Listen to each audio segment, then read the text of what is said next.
بسم اللہ الرحمن الرحیم الحمدللہ رب العالمین والصلاة والسلام علی اشرف الانبیاء والمرسلین وبعد۔ ناظرین کرام، رمضان المبارک کے آخری عشرے کی سب سے اہم ترین عبادت جو اللہ رب العالمین کی طرف سے امت مسلمہ کو ملنے والی ایک عظیم ترین رات کی تلاش میں کی جاتی ہے، اس رات جس رات کو شب قدر کہا جاتا ہے، جسے لیلۃ القدر، جسے لیلۃ المبارکہ کہا جاتا ہے، جس رات کو ہر قسم کے فیصلے کیے جاتے ہیں، جس رات کو فرشتے جبریل امین کی معیت میں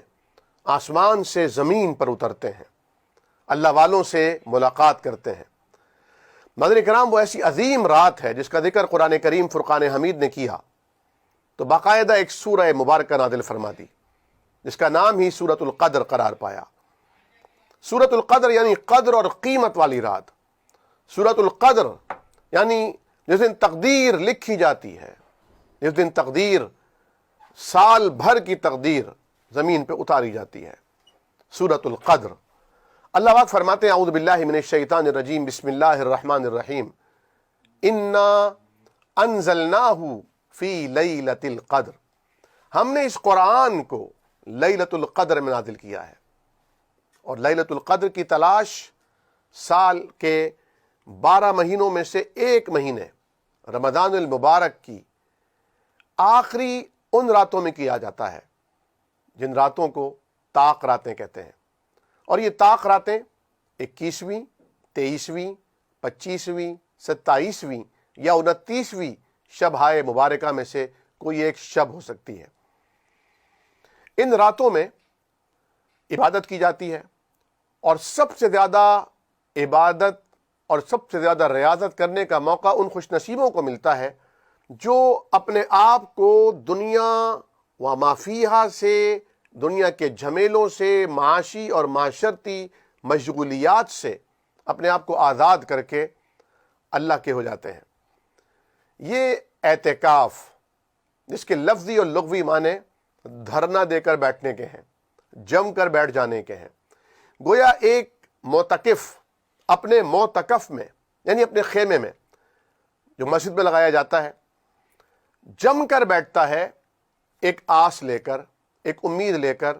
ایک یقین لے کر، ایک عزم لے کر، ایک دعا لے کر کہ پروردگار عالم مجھ سے راضی ہو جا۔ یہ عبادت جسے اعتکاف کہتے ہیں، یہ امت محمدیہ ہی کا خاصہ نہیں ہے، بلکہ جس طرح روزہ پچھلی امتوں کے لیے تھا، اعتکاف بھی پچھلی امتوں کے میں تھا۔ چنانچہ قرآن کریم فرقان حمید میں حضرت ابو الانبیاء جناب ابراہیم علیہ السلام اور ہمارے جد امجد ان کے بیٹے جناب اسماعیل علیہ السلام کو اللہ رب العالمین ایک عہد دیتا ہے، ان سے وعدہ لیتا ہے، وَعَهِدْنَا إِلَىٰ إِبْرَاهِيمَ وَإِسْمَاعِيلَ أَن طَهِّرَ بَيْتِيَ لِلطَّائِفِينَ وَالْعَاكِفِينَ وَالرُّكَّعِ السُّجُودِ کہ اے ابراہیم و اسماعیل علیہ السلام، آپ نے میرے اس گھر بیت اللہ کو صاف کرنا ہے، اس کی نظافت کا اہتمام کرنا ہے۔ کن کے لیے؟ اعتکاف کرنے والوں کے لیے، طواف کرنے والوں کے لیے، اعتکاف کرنے والوں کے لیے، اور رکوع اور سجود کرنے والوں کے لیے۔ ایک طرف اعتکاف کے ہونے کا پچھلی امتوں سے ثبوت ملتا ہے، دوسری طرف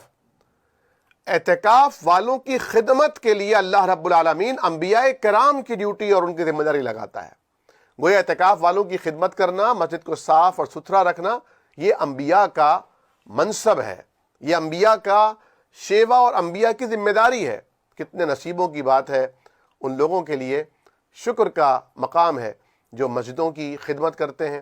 جو مسجدوں کی نظافت کا اہتمام کرتے ہیں، جو مسجدوں کی ستھرائی اور اس کی صفائی کا اہتمام کرتے ہیں، بالخصوص وہاں نماز پڑھنے والوں اور وہاں اعتکاف کے لیے بیٹھنے والوں کو تعاون اور ان کے لیے سہولیات فراہم کرتے ہیں۔ اس میں وہ لوگ بھی شامل ہیں جو عام طور پر مساجد میں منتظمین ہیں، وہ بھی شامل ہیں جو مساجد کے خدمت گزار ہیں، خدام ہیں، وہ لوگ بھی شامل ہیں جو مساجد کے معاونین ہیں، بالخصوص کوئی بجلی کا بل ادا کر رہا ہے، کوئی گیس کا بل ادا کر رہا ہے، کوئی وہاں کی جو صفیں ہیں انہیں بار بار اپنے ذمے پر دھلوا کر اجلا کر کے بچھانے کی ذمہ داری لیتا ہے۔ علی ھذا القیاس معتکف کون ہے؟ نبی کریم صلی اللہ علیہ وسلم کی یہ سنت متواترہ ہے، تاہم یہ ایسی سنت ہے جسے سنت کی اس قسم سے تعلق رکھا جاتا ہے جسے سنت فرض کفایہ کہتے ہیں۔ یعنی اگر سارے محلے میں کوئی ایک فرد بھی اعتکاف میں بیٹھ جاتا ہے تو سارے محلے کی طرف سے یہ سنت اور یہ فرض ادا ہو جاتا ہے۔ اگر کوئی ایک بھی نہیں بیٹھتا تو علماء کرام کہتے ہیں پھر وہ سب کے سب اہل محلہ، اہل علاقہ اللہ رب العالمین کی طرف سے ناراضی کی نظر سے دیکھے جانے کے لائق ہوتے ہیں۔ نبی کریم صلی اللہ علیہ وسلم کی یہ ایسی سنت متواترہ ہے جو آپ نے کبھی ترک نہیں فرمائی۔ ایک بار عذر کی بنا پر آپ نے اعتکاف نہیں کیا تو اس سال آپ نے 20 دن کا اعتکاف کیا، یعنی 10 دن رمضان المبارک کے آخری عشرے کے اور 10 دن شوال کے مہینے میں آپ نے اس اعتکاف کی جو آپ نے نہیں ادا فرمایا تھا، قضا کے طور پر اعتکاف فرمایا۔ نبی کریم صلی اللہ علیہ وسلم ایک سال اعتکاف کے لیے بیٹھے، آپ نے پورے مہینے کا اعتکاف کیا۔ روایات میں آتا ہے کہ آپ نے 1 سے 10 تاریخ تک اعتکاف کیا، پھر آپ نے 20 تاریخ تک اعتکاف کیا، پھر جب 21ویں شب تھی آپ صلی اللہ علیہ وسلم نے خیمے سے باہر متوجہ ہو کر صحابہ کرام سے فرمایا کہ میں شب قدر کی تلاش میں تھا کہ مجھے ایک فرشتے نے بتایا، اللہ کی طرف سے یہ پیغام پہنچایا کہ وہ آخری عشرے کی راتوں میں سے ایک رات ہے، چنانچہ میں اب آخری عشرے کا بھی اعتکاف کروں گا، اور جن لوگوں نے میرے ساتھ اعتکاف کیا ہے وہ اپنے اعتکاف کو ختم نہ کریں بلکہ آخری عشرے کا بھی اعتکاف کریں۔ تو اس آخری عشرے میں نبی کریم صلی اللہ علیہ وسلم نے اس شب قدر کو تلاش کیا ہے جس کی ایک رات کی عبادت 1000 مہینوں کی عبادت سے افضل ہے۔ بعض لوگ یہ کہتے ہیں یہ کیسے ممکن ہے کہ ایک رات کی عبادت پر اتنا ثواب؟ تو جناب ثواب دینے والے ہم اور آپ نہیں ہیں، ثواب دینے والے اللہ رب العالمین ہیں۔ ان کی مرضی ہے وہ ایک نیکی پر 10 گنا اجر دیں، ان کی منشا ہے نیکی کرنے والے کی نیت پر وہ اس نیکی کا 27 گنا، 70 گنا، 700 گنا یا انکاؤنٹیبل جو گنتی میں ہی نہ آ سکے ایسا اجر و ثواب دیں۔ جیسا کہ آپ صلی اللہ علیہ وسلم نے فرمایا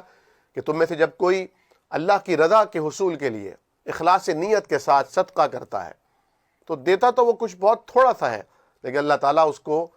پالتا اور پوستا ہے، اللہ تعالیٰ اس میں افزائش کرتا ہے۔ اور آپ نے مثال دی جس طرح تم میں سے کوئی اپنے بیل کے بچھڑے کو پالتا ہے، اسے کھلاتا ہے، پلاتا ہے، خیال رکھتا ہے، اسے بہت بڑا کرتا ہے، طاقتور کر دیتا ہے، اسی طرح اللہ تعالیٰ بھی ایک کھجور اگر اللہ کی راہ میں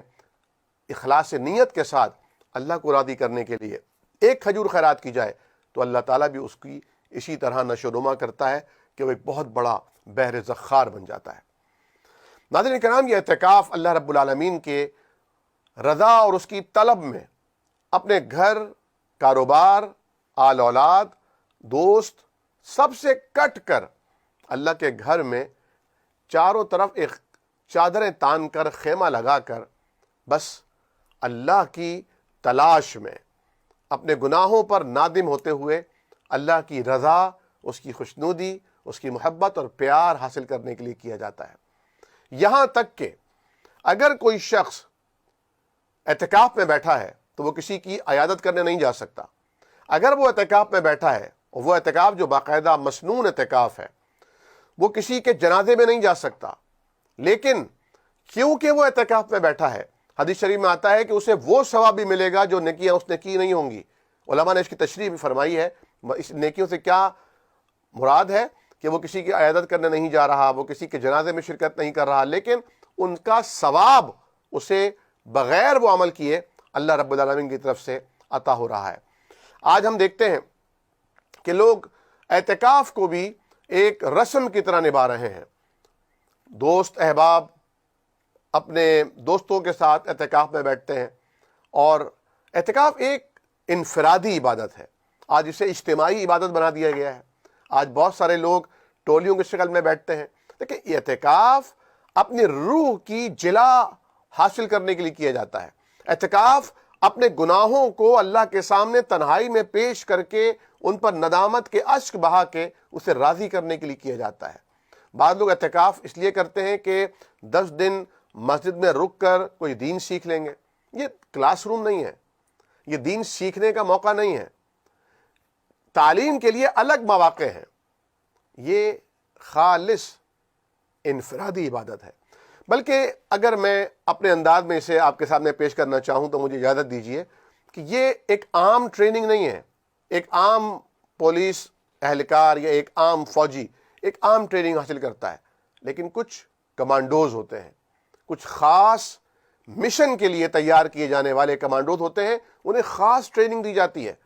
تو ایک عام مسلمان 30 روزے رکھتا ہے، کاروبار بھی کر رہا ہے، حلال کما رہا ہے، اس کا ثواب بھی مل رہا ہے، نماز پڑھ رہا ہے، تلاوت قرآن کر رہا ہے، لیکن اعتکاف کرنے والا اس سے ایک اعلیٰ ڈگری پر، اعلیٰ درجے پر ایک خاص اللہ رب العالمین کا کمانڈو تیار ہو رہا ہے۔ جب آپ اعتکاف کر رہے ہیں، آپ نے اعتکاف کا ارادہ کر ہی لیا ہے، تو اس اعتکاف کو اس طرح کیجئے جس طرح اعتکاف سے وہ مقصود حاصل ہو سکے جو اللہ کے حبیب صلی اللہ علیہ وسلم حاصل فرمایا کرتے تھے، یا آپ نے اپنے صحابہ کرام کو جس کی تلقین اور تعلیم فرمائی ہے۔ اعتکاف میں سب سے زیادہ قرآن کریم سے تدبر اور تفکر کے ساتھ، غور و فکر کے ساتھ تعلق پیدا کرنے کا موقع ملتا ہے۔ اعتکاف میں بہت سارے لوگ اعتکاف میں موبائل فون لے کر چلے جاتے ہیں، اعتکاف میں ویڈیوز بھی دیکھی جا رہی ہیں، اعتکاف میں سوشل میڈیا سے بھی تعلق ہے، بلکہ اکثر ہم دیکھتے ہیں لوگ اپنے اعتکاف میں بیٹھے ہوئے تصویریں شائع کر رہے ہوتے ہیں۔ پھر خاندان کے لوگ باقاعدہ انہوں نے یہ سمجھا ہے کہ گویا اگر کوئی گھر کا فرد یا فیملی کا فرد اعتکاف میں بیٹھا ہے تو اس سے ان 10 دنوں میں جا کر ملنا بہت ضروری ہے، اور اگر کوئی نہیں ملنے جاتا تو کوئی اعتکاف میں بیٹھا وہ شخص ناراض بھی ہو جاتا ہے کہ آپ ہم سے اعتکاف میں ملنے کے لیے کیوں نہیں آئے؟ صاحب آپ یہاں اللہ سے ملنے کے لیے گئے ہیں، اللہ سے خاص تعلق پیدا کرنے کے لیے گئے ہیں، تعلق باللہ کی ان منزلوں کو طے کرنے گئے جس پر ایک عام آدمی ابھی ان کے بارے میں تصور بھی نہیں کر سکتا۔ تاہم کچھ نفلی اعتکاف کی بھی قسمیں ہوتی ہیں۔ مثال کے طور پر ایک واجب اعتکاف وہ بھی ہے کہ اگر کسی نے کوئی نظر مانی ہے کہ اگر میرا اللہ کریم آپ نے یہ کام کر دیا تو میں 2 دن کا، 3 دن کا، 4 دن کا یا 1 دن کا اعتکاف کروں گا، فبہا آپ نے وہ لازمی نظر پوری کرنی ہوگی۔ لیکن ایک نفلی اعتکاف یہ ہے کہ آپ کچھ راتوں کے لیے آخری کی 3 راتیں اعتکاف میں بیٹھ جاتے ہیں، یا آپ 1 دن اعتکاف کر لیتے ہیں، یا تو یہ نفلی اعتکاف ہے، یہ مسنون اعتکاف نہیں ہے۔ مسنون اعتکاف وہی ہے کہ آپ جو 20 رمضان المبارک ہے، جو 21 رمضان کی یعنی عصر سے 20 رمضان کی عصر سے پہلے پہلے آپ مسجد میں پہنچ جائیے اور رات آپ گزاریے مسجد کے اندر، اور پھر فجر ادا کر کے آپ اپنے معتکف میں چلے جائیے۔ اعتکاف اس مسجد میں کیا جانا علماء کرام نے ضروری قرار دیا ہے جس مسجد میں کم از کم کچھ نمازیں باجماعت ضرور ہوتی ہوں۔ افضل یہی ہے کہ جہاں ساری نمازیں باجماعت ہوتی ہیں، جہاں جمعہ بھی ہوتا ہے، اس مسجد میں اعتکاف کیا جائے۔ لیکن میں پھر عرض کروں گا کہ اعتکاف کا مقصود حاصل کرنے کے لیے وہ تخلیہ، وہ تنہائی، وہ خلوت ضروری ہے کہ جہاں عام لوگوں کی، عوام الناس کی وہ آمد و رفت نہ ہو جس طرح عام طور پر لوگ ایک دوسرے سے میل جول رکھتے ہیں، بات چیت کرتے ہیں، ملاقاتیں کرتے ہیں۔ ناظرین کرام، مجھے بچپن میں اپنے بزرگوں کو، اپنی خالہ جان کو اعتکاف کرتے ہوئے میں نے انہیں دیکھا ہے، اور میں نے یہ مشاہدہ کیا کہ وہ لوگ السلام علیکم وعلیکم السلام سے زیادہ بات چیت بھی نہیں کیا کرتے تھے، بلکہ بسا اوقات تو ایسا ہوتا تھا کہ بعض لوگ معتکفین کو جب کھانا پیش کرتے تھے تو وہ اعتکاف کے نیچے سے، یعنی جو پردہ لگا ہے اس کے نیچے سے وہ پلیٹ یا ٹرے آگے کر دی جاتی تھی اور واپس کھانا نوش فرما کر اسے باہر کر دیتے تھے۔ لیکن آج جب میں دیکھتا ہوں کہ باقاعدہ طور پر اگرچہ بہت ذوق اور شوق بھی نظر آتا ہے، اور یہ اچھی بات ہے، لیکن بہرحال عبادت ایک الگ چیز ہے۔ جس طرح نماز ہے کہ نماز میں جب آپ اللہ اکبر کہہ کے نیت باندھ لیتے ہیں، اس وقت سے لے کر سلام پھیرنے تک، السلام علیکم ورحمۃ اللہ، السلام علیکم ورحمۃ اللہ، دائیں بائیں سلام پھیرنے تک آپ کسی سے بات چیت نہیں کر سکتے۔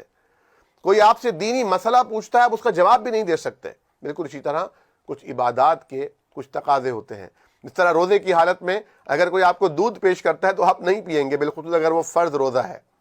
اگر کوئی آپ کو آب زمزم پیش کرتا ہے تو آپ کہیں گے بھائی میرا روزہ ہے. اگر نفلی روزے کے بارے میں آیا ہے کیونکہ صحابہ کرام کئی دن بھوکے ہوتے تھے اور اس بھوک اور پیاس کی شدت کو وہ روحانی تجلی کی بنا پر کم کرنے کے لیے روزہ رکھ لیا کرتے تھے جو نفلی روزہ ہوتا تھا. تو حضور کریم صلی اللہ علیہ وسلم نے فرمایا کہ جب تم کسی کے پاس جاؤ اور تمہارا روزہ نفلی روزہ ہو اور تمہیں کھانا پیش کرے تو اپنا روزہ توڑ دیا کرو، اس کا کوئی کفارہ نہیں، تم کھانا کھا لیا کرو. لیکن اگر فرض روزہ ہے اور کوئی آب زمزم پیش کرے، دودھ پیش کرے، کھجور پیش کرے اور ابھی غروب آفتاب نہیں ہوا، ابھی روزہ ختم نہیں ہوا، تو آپ کیا کہیں گے کہ یہ حلال چیز ہے تو میں کھا لوں؟ نہیں، اس وقت یہ ممنوع ہو چکی ہے. بالکل اسی طرح اعتکاف کے بھی کچھ تقاضے ہیں، اعتکاف کے بھی کچھ داعیے ہیں، اعتکاف کی بھی کچھ کنڈیشنز ہیں، اعتکاف کی بھی کچھ باؤنڈریز ہیں، کچھ حدود ہیں جن کا خیال رکھنا ہم سب کے لیے لازم اللزوم ہے. اگر ہم یہ خیال نہیں رکھتے اور اعتکاف کو بھی ہم ایک کلاس روم بنا دیتے ہیں یا اعتکاف کو بھی ہم ایک مجلس اور ہم ایک محفل کا درجہ دے دیتے ہیں تو ناظرین کرام یہ اعتکاف رسماً تو اعتکاف ہوگا لیکن شاید اصلاً یہ وہ اعتکاف نہیں ہو پائے گا جس اعتکاف کو اللہ رب العالمین نے اتنی فضیلت بخشی ہے. روایات میں اس کی بڑی فضیلتیں آتی ہیں. ان روایات میں اگرچہ فنی اعتبار سے علماء حدیث نے کچھ سقم بھی بیان فرمائے ہیں، ضعف کا بھی تذکرہ کیا ہے، لیکن چونکہ فضائل میں ضعف روا رکھا جاتا ہے چنانچہ میں ان بعض روایات میں سے آپ کی خدمات میں اشارتاً یہ عرض کرنا چاہوں گا. حضور کریم صلی اللہ علیہ وسلم نے فرمایا کہ جس نے ایک رات کا اعتکاف کیا اس کے اور جہنم کے درمیان 3 خندقوں کا فاصلہ کر دیا جائے گا. اور ایک خندق کے درمیان کتنا فاصلہ ہوگا؟ جتنا زمین اور آسمان کا فاصلہ ہے. ایک روایت میں آتا ہے کہ جس نے اعتکاف کیا رمضان المبارک کی 10 راتوں کا اسے 1 حج اور 2 عمروں کا ثواب عطا ہوتا ہے. لیکن اس اعتکاف کا جو سب سے بڑا مقصود ہے وہ یہ ہے کہ اللہ رب العالمین ان آخری عشرے کی مبارک راتوں میں جن میں جفت اور طاق ساری راتیں شامل ہیں، جس میں شب قدر بھی کسی رات کو ہو سکتی ہے، اللہ کریم ان راتوں کو حاصل کرنے کے مواقع عطا فرماتا ہے. 24 گھنٹے اللہ کے گھر میں رہنے سے جو روحانی تجلیات حاصل ہوتی ہیں، قرآن کریم کو غور و فکر سے تلاوت کرنے اور قرآن کریم کو سمجھنے کی کوشش سے جو دل و دماغ کے بند دریچے کھلتے ہیں، 5 نمازیں تکبیر اولیٰ کے ساتھ پڑھنے سے اللہ کا جو قرب حاصل ہوتا ہے اور نوافل کا اہتمام کرنے سے اللہ کی جو نزدیکی ملتی ہے، اور پھر تہجد کے وقت رو رو کر نمازوں کے بعد سجدوں کی حالت میں اللہ تعالیٰ کے آگے جھولیاں پھیلا کر مانگنے میں جو مزہ آتا ہے وہ عام دنوں میں آ ہی نہیں سکتا. اللہ سے دعا کروں گا کہ اللہ کریم مجھے، آپ کو، دیکھنے والوں کو، اہتمام کرنے والوں کو اللہ تعالیٰ اعتکاف کا یہ موقع ضرور عطا فرمائے. بلکہ ایک قدم آگے بڑھ کر ہم یہ بھی دعا کریں گے کہ اللہ کریم ہمیں اور آپ کو، ہمارے والدین، ہمارے آل اولاد، ہمارے دوست اور احباب کو، ہماری طالبات اور ہمارے اسٹوڈنٹس کو اللہ رب العالمین کم از کم زندگی میں ایک اعتکاف تو کعبہ میں اور ایک اعتکاف مسجد نبوی میں ضرور ضرور عطا فرما دے، کیونکہ وہاں کی جو کیفیات ہیں ان کا مقابلہ دنیا کے کسی خطے اور دنیا کے کسی حصے کی کوئی زمین، کوئی مسجد بھی شاید نہیں کر سکتی ہے. سبحانک اللہم و بحمدک نشہد ان لا الہ الا انت نستغفرک ونتوب الیک وآخر دعوانا ان الحمد للہ رب العالمین والسلام علیکم ورحمۃ اللہ وبرکاتہ.